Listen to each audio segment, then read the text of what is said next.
हाँ साथियों नमस्कार। पिछले वीडियो में हमने आधा और एक चौथाई की अवधारणा पर बात की थी। आधा हमने बात किया था, आधा जिसको हम लोग कहते हैं सामान्य भाषा में आधा कहते हैं, इसका मतलब है एक वस्तु के दो भाग करना। ये आप देख रहे हैं, ये एक गोल चक्की है और इसके हमने दो भाग किए, दो समान भाग किए हैं। तो चूंकि दो भागों में से हमने एक भाग यहाँ पर दिखा रहे हैं, इसलिए इसको कहते हैं 1/2, अर्थात दो भागों में से एक बटा, ये हो गया 1/2। ठीक उसी प्रकार से ये होगा 1/2। इसको हम लोग सामान्य भाषा में आधा कहते हैं। ठीक उसी प्रकार से जब हम चौथाई की बात करते हैं तो इसको हमने क्या किया, एक बार दो भाग किए और इसके बाद में फिर एक बार मोड़ लिया, तो ये हो गए 4 भाग। अब आप देख रहे हैं कि इन 4 भागों में आप देख रहे हैं 1 2 3 4, और इन 4 भागों में ये जो एक भाग कहलाता है, ये कहलाता है 1/4। नीचे का जो 4 ये बता रहा है कुल भाग है, यानी कुल भाग 4 है और उन 4 भागों में से एक भाग को हमने बांट दिया, तो ये होगा 1/4। यहाँ पर देखिए एक आपको भाव सूची दी हुई है। यहाँ दिया हुआ है आधा किलो टमाटर की कीमत कितनी होगी, और यहाँ पर टमाटर का रेट दिया हुआ है भाव रुपए में प्रति किलो 8 रुपये। मतलब टमाटर का रेट है 8 रुपये प्रति किलो, और आपसे पूछ रहे हैं आधा किलो टमाटर की कीमत कितनी होगी। आप देखिए कि ये जो टमाटर है, ये देखिए टमाटर 8 रुपये प्रति किलो इसका रेट लिखा है। चूंकि आधा किलो बोल रहे हैं, आधा किलो का मतलब मैंने बताया 1/2, चूंकि नीचे 2 है इसलिए इस 8 रुपये किलो को हमने दो भागों में विभाजित कर दिया, और जब 8 दो भागों में विभाजित होगा तो निश्चित रूप से ये वाला भाग भी 4 होगा और ये वाला भाग भी 4 होगा। इस प्रकार से हम कह सकते हैं कि आधा किलो टमाटर यानी 8 का 1/2, जिसको हम लोग हल करते हैं 8 गुणित 1/2, और इस प्रकार से हल करने से ये कितना आता है 4।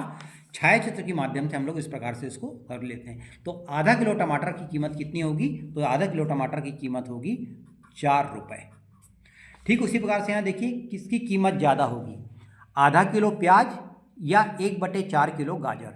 अब आप देखिए प्याज कहाँ पर है, ये देखिए प्याज 10 रुपये किलो प्याज की कीमत लिखी हुई है। ये देखिए प्याज 10 रुपये लिखा हुआ है, और जब 10 रुपये को हमने दो भागों में बांटा, क्योंकि आधा किलो बोल रहे हैं तो आधा किलो प्याज मतलब ये भी हो गया 5 और ये भी हो गया 5, तो आधा किलो प्याज यदि हम बात करें तो आधा किलो प्याज की कीमत हो जाएगी कितनी, आधा किसका 10 का, और इस प्रकार से ये होगी 5 रुपये। दूसरा बोल रहे हैं 1/4 किलो गाजर, गाजर की कीमत क्या है 16। अब जब 1/4 की बात करते हैं तो ये जो 16 है ये 4 भागों में विभाजित होगा। यहाँ पर आप देखेंगे 4 समान भाग विभाजित हो रहे हैं। अब 16 जब 4 भागों में विभाजित होगा तो कितना कितना होगा 4 4 4 4, तो 1/4 जिसको हम लोग एक पाव भी कहते हैं, तो 1/4 kg गाजर जो होगा वो कितना होगा 1/4, और गाजर का जो रेट है वो 16 है, और इस प्रकार से इसकी कीमत होगी 4। तो आधा किलो प्याज 5 रुपये की और 1/4 किलो गाजर 4 रुपये की। तो आपको पूछा है किसकी कीमत ज़्यादा होगी, तो निश्चित रूप से किसकी कीमत ज़्यादा होगी, आधा किलो प्याज की कीमत ज़्यादा होगी। ठीक उसी प्रकार से बोल रहे हैं 3/4 किलो आलू की कीमत क्या होगी। अब आलू देखें यहाँ पर कितना है 12 किलो है। अब ये बोल रहे हैं 3/4 किलो आलू, इसका मतलब आलू जो है वो 4 भागों में विभाजित हो रहा है। तो अभी हमने 2 भाग इसके विभाजित किए हैं, एक भाग हमने और यहाँ पर कर लिया, यहाँ पर भी हमने इसको एक भाग और कर लिया। तो इस प्रकार से 12 जो है वो 4 समान भागों में विभाजित हो गया, और प्रत्येक भाग कितना होगा 3 3 3 3। अब जब 3/4 किलो आलू की बात करते हैं, तो 3/4 किलो आलू, अब आप देखेंगे 3/4 का मतलब क्या हुआ 4 में से 3 भाग, ये 4 भाग है और 3 भाग कितने होंगे 3 3 3, यानी कितना हो गया 3 और 3 6 और 3 9। तो ये होगा इस प्रकार से, इसका मान कितना होगा 9। यदि हम वैसे भी देखें तो 3/4 का मतलब गुणा, और आलू की कीमत 12 है तो ये होगा 12। इस प्रकार से हम इसको हल करते हैं 4 तिया 12, तो ये कितना आता है 9।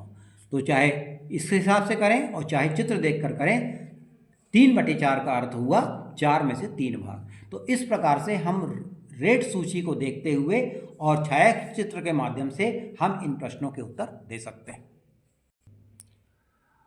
यहाँ देखिए पेज नंबर 102 पे आपको एक चित्र बना हुआ है। यहाँ देख रहे हैं ये कितने भाग हैं, ये 4 भाग हैं, और 4 भागों में से 2 भाग भरे हैं। इसको अपन कह रहे हैं 4 में से 2, मतलब इसको कहते हैं आधा। तो ये आधा भाग भरा है, तो आधा शब्दों में कह रहे हैं और इसको भिन्न के रूप में संख्यात्मक रूप से लिखते हैं 1/2। ये आपको एक उदाहरण दिया है। अब दूसरा देखिए ये वाला चित्र। ये वाला चित्र देखिए, यहाँ पर कितने भाग है? कुल 4 भाग है और 4 भाग में से एक भाग भरा है, जिसको हम लोग क्या कहते हैं? चौथाई। तो ये चौथाई वाला जो है, इसकी जोड़ी बन रही है किससे? इससे बन रही है। और चौथाई को अगर हम अंकों में व्यक्त करना चाहेंगे तो क्या हो जाएगा? ये 1/4। तो ये 1/4 यहाँ आ जाएगा। ठीक उसी प्रकार से ये हरा वाला देखें, ये 4 भाग हैं इसमें और चारों भाग भरे हैं, जिसको हम लोग कहते हैं पूरा। 4 में से 4 भाग भरे हैं, इसको कहते हैं पूरा। तो ये पूरा कहाँ लिखा हुआ है? ये लिखा हुआ है पूरा। और पूरा का मान जो होता है वो कितना होगा? 4/4। तो इसकी जोड़ी बन जाएगी ये इसके साथ में। ठीक उसी प्रकार से यहाँ पर देखेंगे, ये कुल 4 भाग है और 4 भाग में से 3 भाग भरे हैं, जिसको हम लोग कहेंगे 3/4। तो 3/4 ये लिखा हुआ है, तो इसकी जोड़ी बन गई इसके साथ में। और इसी को अंकों में लिखेंगे, 3/4 का मतलब हुआ ये 3/4। तो इस प्रकार से चित्र को देखते हुए इसको हम लोग शब्दों में क्या बोलेंगे और शब्दों को फिर अंक में या भिन्न के रूप में किस प्रकार व्यक्त करेंगे, इसको हम लोग आराम से समझ सकते हैं।